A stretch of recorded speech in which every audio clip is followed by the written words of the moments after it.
देखो आज का टॉपिक स्टार्ट करते हैं। आज का टॉपिक है calculation of percentage composition of the formula. मतलब आपको परसेंटेज ऑफ एलिमेंट निकालना, मतलब आपको एक फार्मूला दिया जाएगा, एक कंपाउंड दिया जाएगा, उसके अंदर जो एलिमेंट हैं आपको उसकी परसेंटेज कैलकुलेट करनी है। तो परसेंटेज ऑफ एलिमेंट किसके बराबर हो जाएगा? Total mass of the element. उस एलिमेंट्स का टोटल मास कितना है कंपाउंड के अंदर, divide by total mass of the compound multiply by 100, उसकी क्या निकल जाएगी? परसेंटेज निकल जाएगी। आप पहले एग्जांपल देख लो, आपको ज्यादा समझ में आ जाएगा। एग्जांपल है calculate the percentage composition of each element in magnesium sulphate. Means आपके पास मैग्नीशियम सल्फेट है, उसके अंदर जितने भी एलिमेंट प्रेजेंट है उनकी आप परसेंटेज निकालो। तो देखो molecular mass of magnesium sulphate, तो आप मैग्नीशियम सल्फेट आपने कंपाउंड लिया है और उसके हर एलिमेंट की परसेंटेज निकाल ली है। तो पहले मोलिकुलर मास निकाल लो, किसका? मैग्नीशियम सल्फेट का। तो कैसे निकालोगे बताओ? देखो मैग्नीशियम सल्फेट में Mg है जिसका मास 24 है, सल्फर है जिसका मास 32 है, और 4 ऑक्सीजन है जो टोटल 64 बनाती हैं, 4 ऑक्सीजन मिलके, और टोटल मास हो जाता है 120 किसका? मैग्नीशियम सल्फेट का। अब आपको परसेंटेज निकालनी है मैग्नीशियम की। तो जितना मैग्नीशियम का मास है 24, टोटल मैग्नीशियम सल्फेट में 24 ग्राम मैग्नीशियम है, डिवाइड बाय टोटल जो उस कंपाउंड का मास है, डिवाइड मल्टीप्लाई बाय 100, तो आपका आ जाएगा 20%। तो परसेंटेज ऑफ मैग्नीशियम कितनी है आपकी? 20%। यदि आपको परसेंटेज ऑफ सल्फर निकालना है तो सल्फर का जितना मास है टोटल कंपाउंड में 32, divide by total 120, multiply by 100, 26.67% क्या आ गया आपका? सल्फर आ गया। टोटल ऑक्सीजन, टोटल कुल मिला के 64 बनाती है ऑक्सीजन, मैग्नीशियम सल्फेट में 4 ऑक्सीजन है तो टोटल 64 ग्राम बनाएगा। तो 64 gram divide by 120 multiply by 100, तो 53.33 क्या आ जाएगी? ऑक्सीजन की परसेंटेज। मींस यदि आप मैग्नीशियम सल्फेट लेते हो तो उसमें 20% हमेशा मैग्नीशियम मिलेगा, 26.67 सल्फर मिलेगा, और ऑक्सीजन कितनी मिलेगी आपकी? 53.33, और टोटल ये 100% हो जाएगा। और ये परसेंटेज उसके मास के अकॉर्डिंग निकलती है, जिसका मास ज्यादा है कंपाउंड में से 64 सबसे ज्यादा ऑक्सीजन का है, इसलिए इसकी परसेंटेज ज्यादा है। सबसे कम 24 है, इसकी परसेंटेज क्या है? कम है। ये आपकी क्या है? Percentage composition of each element in magnesium. देखो मैं ऑक्सीजन में आप ध्यान से देखो, ऑक्सीजन का, ऑक्सीजन एक नहीं है, ऑक्सीजन 4 है मैग्नीशियम के अंदर। मैग्नीशियम के अंदर कितने ऑक्सीजन है? 4। तो 4 ऑक्सीजन है तो एक ऑक्सीजन का 16 हो गया, 4 तो कितना आ जाएगा? 64। तो टोटल ऑक्सीजन कितना मास लगा रही है? 64। क्यों? 4 ऑक्सीजन है, एक ऑक्सीजन नहीं है। आपने जितनी ऑक्सीजन है सारी लेनी है, उन सब का मास ऑक्सीजन का divide by total multiply by क्या करना है आपको? 100 करना है। तो 53.33 क्या आ जाएगा आपका? मास परसेंटेज आ जाएगा। इसमें कोई डाउट हो तो पूछो बेटा। देखो बेटा नेक्स्ट टॉपिक है empirical formula and molecular formula. Empirical formula and molecular formula, ध्यान से सुनना। अब मोलिकुलर फार्मूला क्या होता है? The formula of A compound which represent actual number of atoms in the compound. जो आपका कंपाउंड है उसमें एक्चुअल में कितने नंबर ऑफ एटम्स है, मतलब जो एक्चुअल फार्मूला है आपका, वो आपका क्या होता है? Molecular formula. जैसे यदि मोलिकुलर फार्मूला ऑफ ग्लूकोज देखें तो क्या होता है? C6H12O6। ये एक्चुअल में नंबर कार्बन 6 ही होते हैं, हाइड्रोजन 12 होते हैं, ऑक्सीजन 6 होते हैं। तो ये एक्चुअल फार्मूला है, एक्चुअल मोलिकुलर फार्मूला किसका है? ग्लूकोज का। हमसे पूछे इंपिरिकल फार्मूला क्या होता है? What is empirical formula?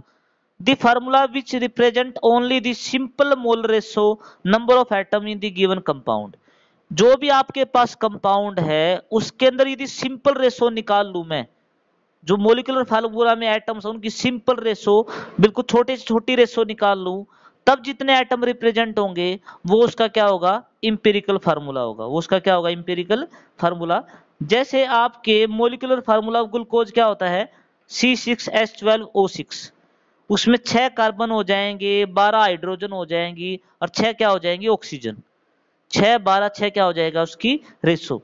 यदि मैं इसको सिंपल कर दूं, तो इसको मैं सिंपल कर दूं तो कितने रेशो हो जाएगी, 1:2:1। 6 से मैं डिवाइड कर दूं तीनों नंबर को तो रेशो क्या आ जाएगी, 1:2:1। तो ये की सिंपल रेशो आ गई। अब सिंपल रेशो आ गई तो एक चीज देखो कि कार्बन रिप्रेजेंट बाय 1, कार्बन का कितने से रिप्रेजेंट हो रहा है, 1 से रिप्रेजेंट हो रहा है। ठीक है बेटा। हाइड्रोजन किससे रिप्रेजेंट हो रहा है आपको, hydrogen is represented by 2, hydrogen की रेशो 2 आ गई है। Ratio of oxygen is 3, oxygen की रेशो कितनी है, सॉरी ऑक्सीजन की रेशो कितनी है, 1।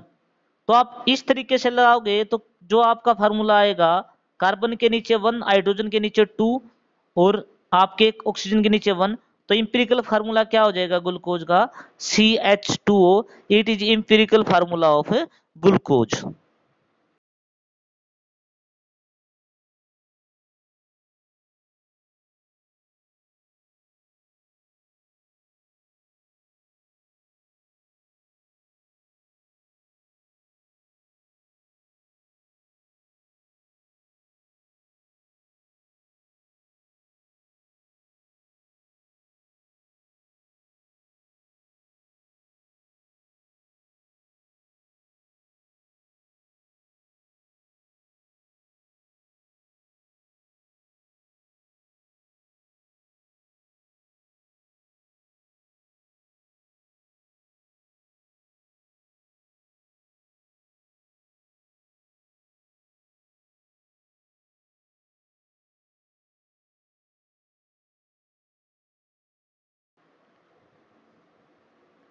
देखो न्यूमेरिकल है, एक इनऑर्गेनिक सोल्ट है, given following percentage.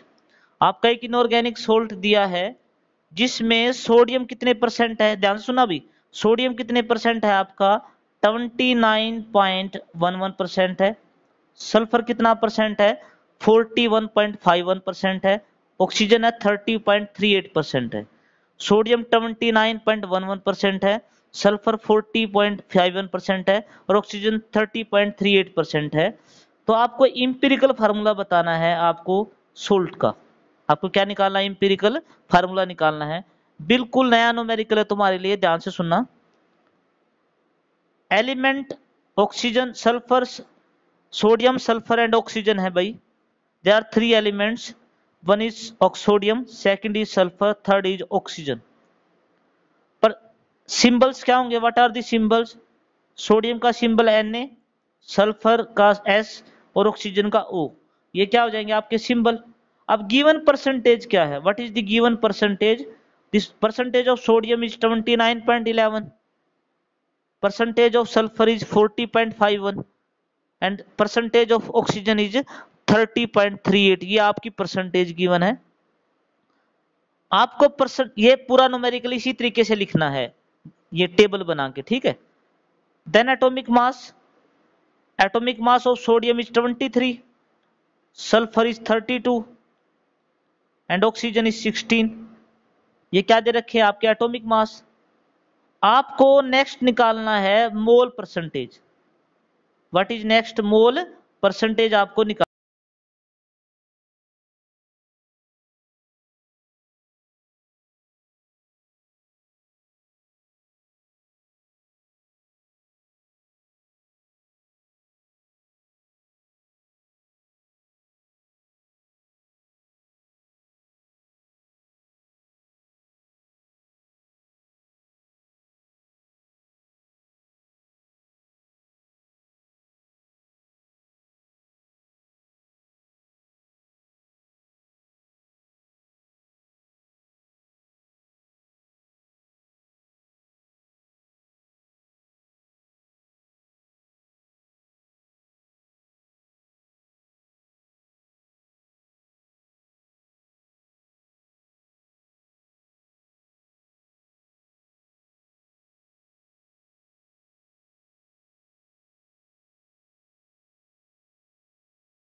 Okay. Mole percentage कैसे निकलेगी देखो, परसेंटेज डिवाइड बाय एटॉमिक मास।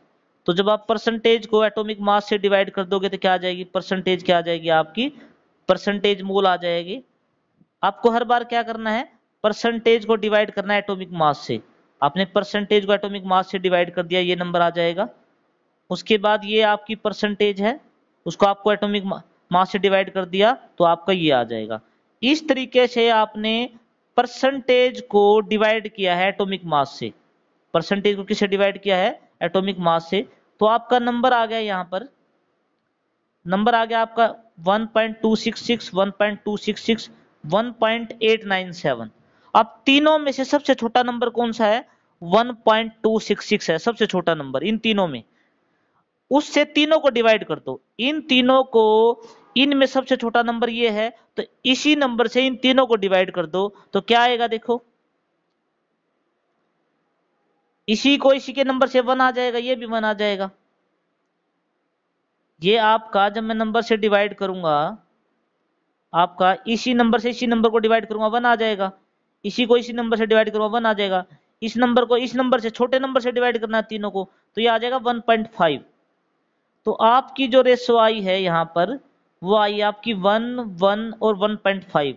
अब 1.5 तो हम ले नहीं सकते क्योंकि डेसिमल में नहीं ले सकते, तो आप इसको मल्टीप्लाई बाय 2 करके 3 कर लो। तो मैंने इसको जब मल्टीप्लाई बाय 2 करूंगा तो 3 आ जाएगा, तो इसको भी मल्टीप्लाई 2 करूंगा, इसको भी मल्टीप्लाई 2 करूंगा, तो ऊपर भी कितना आ जाएगा, 2 2 आ जाएगा। तो आपकी अब रेशो कितनी आ जाएगी, 2 to 3। तो सोडियम के लिए 2 है, सल्फर के लिए भी 2 है, ऑक्सीजन के लिए 3 है। तो आपका इंपेरिकल फार्मूला कंपाउंड का क्या आ गया, Na2S2O3 क्या आ गया आपका empirical formula of the compound. अब कुछ देखो, SMR क्या है, मैंने यहां लिखा ना SMR, simplest molar ratio. Next क्या है आपका, मैंने लिखा है SWMR, simplest whole number molar ratio, कि आपकी रेशो किस में आ गई है, होल नंबर में आ गई है। अब इस न्यूमेरिकल को ध्यान से देखो भी एक बार।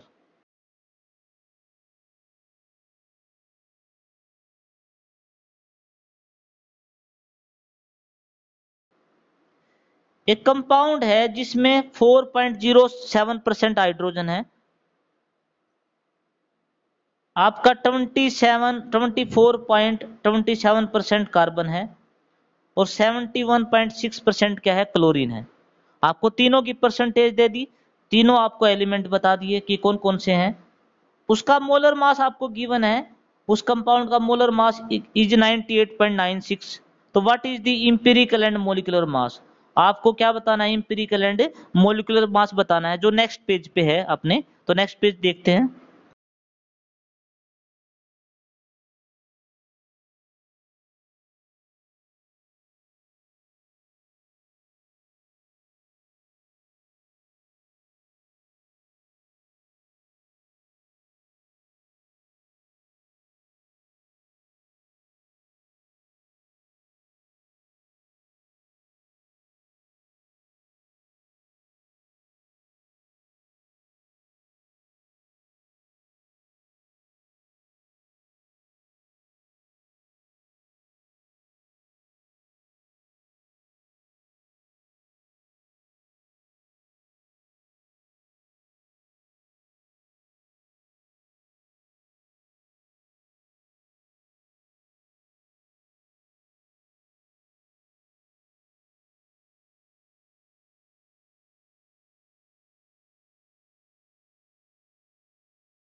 कि आपका कार्बन, हाइड्रोजन और क्लोरीन 3 एलिमेंट दिए हैं, तीनों की परसेंटेज गिवन है आपको।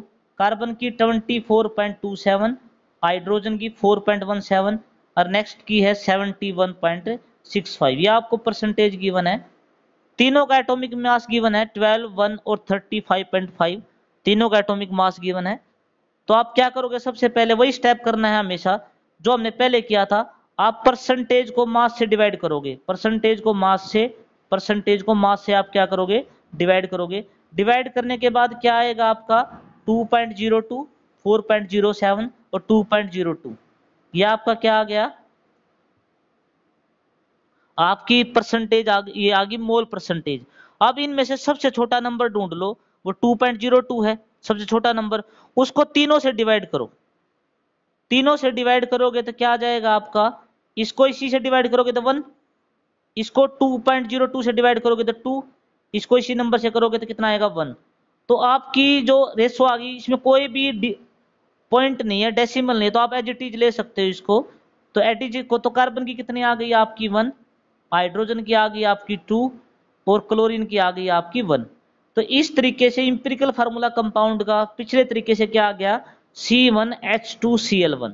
पर मुझे तो मोलिकुलर फार्मूला निकालना है, तो ये आपके पास इंपिरिकल फार्मूला आ गया। आपको इंपिरिकल मास निकालो, क्या निकालो, empirical mass of the compound. कैसे निकालोगे इंपिरिकल मास, देखो कार्बन 1 है तो 12, हाइड्रोजन 2 है तो 2, क्लोरीन होता है 35.5। टोटल जो मास आ जाएगा इंपिरिकल का इस फार्मूले से जब आप मास निकाल दोगे तो इंपिरिकल मास आ जाएगा 49.5। इंपिरिकल मास कितना आ जाएगा 49.5। तो आपको n की वैल्यू निकालनी है।